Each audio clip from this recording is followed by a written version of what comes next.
Hello, welcome back to Otter Pop Culture. Today we're going over the 8th album of the Southern rock group called Kings of Leon and their album called When You See Yourself. So they haven't released an album since 2016. It's been a while, and that album was also kind of a comeback as well.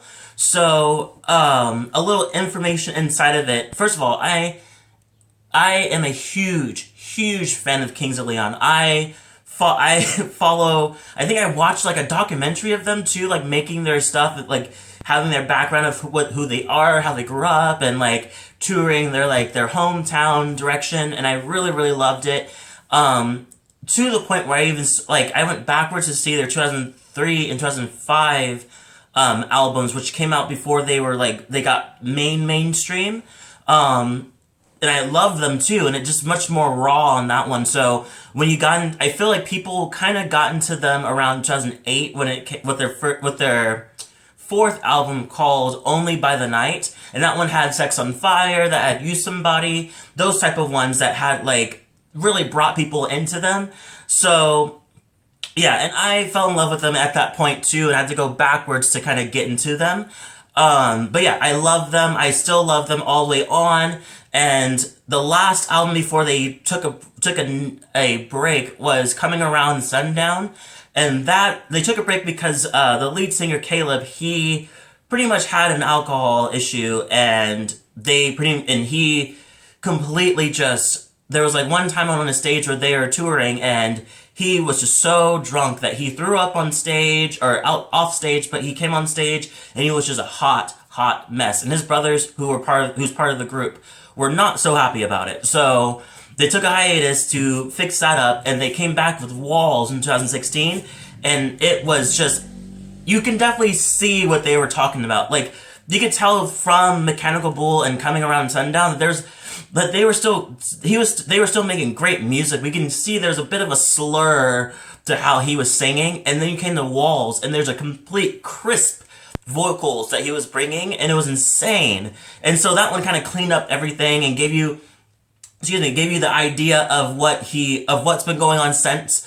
And now that they kind of cleaned that up, now we know that they're here, they're great to go. And then they took another hiatus out of nowhere. I felt like that was happening, and then it just left. I was like, damn it, what's going on? So during that time, I got into other music and stuff like that, and now here they are back again, and they sound just as great as they did before. I will say this one seems a little more lower key than any other albums. Kind of maybe more leaning into like because of the times kind of direction that came out in 2007, their third album. So yeah, it definitely starts off with a little more chill direction. I feel like we get into more upper beat type of sound when we get into the fourth song called Stormy Weather, which I really liked. So yeah, let me go over some of the songs I really like. So first off, excuse me. It's a spring, so I have allergies up the ass right now, so patience with me. So yeah, so first of all, they came out with two songs as the lead singles, and the two songs were The Bandit and 100,000 People. Both of them I kind of liked. I think I liked 100,000 People more than I liked The Bandit. But listening to it in the album, it actually I still feel the same way, but I understand Bandit a little more. So yeah, 100,000 People was one of my favorite songs. I felt like it was talking about how as everything changes, they still stay the same together as a couple, and the person or his significant other stays the same. Well, his girl stays the same, his woman stays the same as always, and he loves that. He loves that everything's changing, the world's changing, but they still kind of have a similar thing going on. Stormy Weather is the next song I really like, and I feel like this one talks about pretty much like a one-night stand or a casual hookup between this person and the other person, and he says, "'Cause you left without warning, looking for the good time lover, a right now man." Pretty much having his thing, pretty much talking about, like, I get it, he definitely, it seems like he likes where it's going, but I think he definitely wants more from her, but at the same time, this is kind of where it's at right now. But he's enjoying this too. A Wave is actually another one I really liked. It seems like it talks about the fact that two people are in a not the perfect type of relationship, but they want to. But the familiarity is so good that you want to stay that way. Another thing, little side note, apologies, my ring light's not really working right now, so we're gonna have this weird kind of in and out kind of natural light thing. So if I look good one moment and then it kind of gets kind of dark, my apologies. So yeah, so they're really familiar with the familiarity. If I said that right, is what keeps them alive and what keeps them going. And even though they know like this could end bad, as he says, the taste as bitter as before. We can waste a lot of the best of times until we know. Pretty much until things just break down and fall officially. We'll just kind of enjoy the ride as it goes. Another song which I think is my favorite song of the whole album, which is Golden Restless Age. I love it. It pretty much talks. I feel like how it spoke to me as in take life in your own hands, because as he says, like you can look. I didn't write it down. Anyways, it's just like life is not pretty much time is not going to wait for you, kind of thing. So you gotta just do it yourself, you know.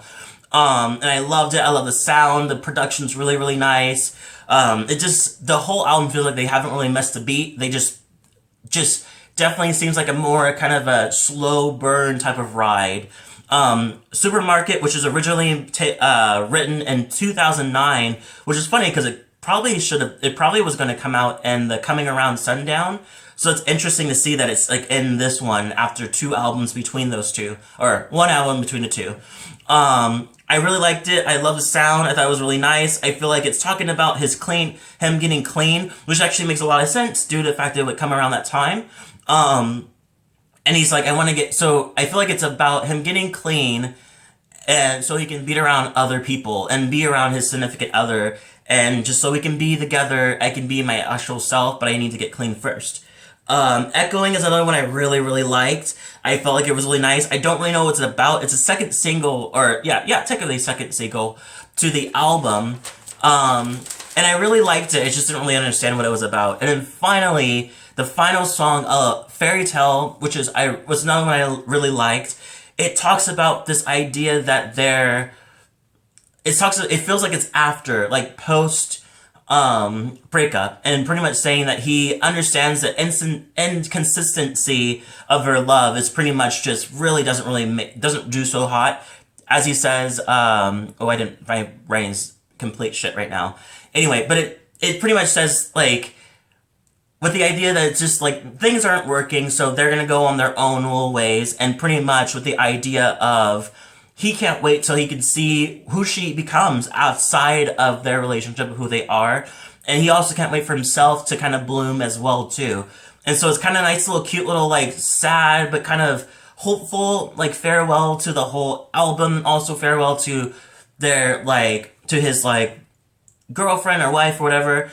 I haven't really kept track of what's going on lately, but it seems like in that direction, just like, when we go apart, we'll see, hopefully I can see how you've grown. Maybe you can see how I've grown, and we can really kind of appreciate and see that kind of thing. And, because he says, like, he just can't, I can't wait to find what you find, and the sun will find its place to shine. Pretty much, the sun is what he's looking for him to also shine as well. This album is really nice. It's not, I personally think it's very, very organized very nicely. It's completely formed nicely, so I give it that.